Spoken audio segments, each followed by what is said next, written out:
na sobrang makaka-relate si Moonchild dahil tayo ay isang Cancer din.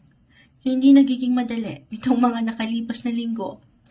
Especially kung meron kayong ilang misunderstanding, disagreements, kahit sa simpleng tension about sa love, family, napakalawak.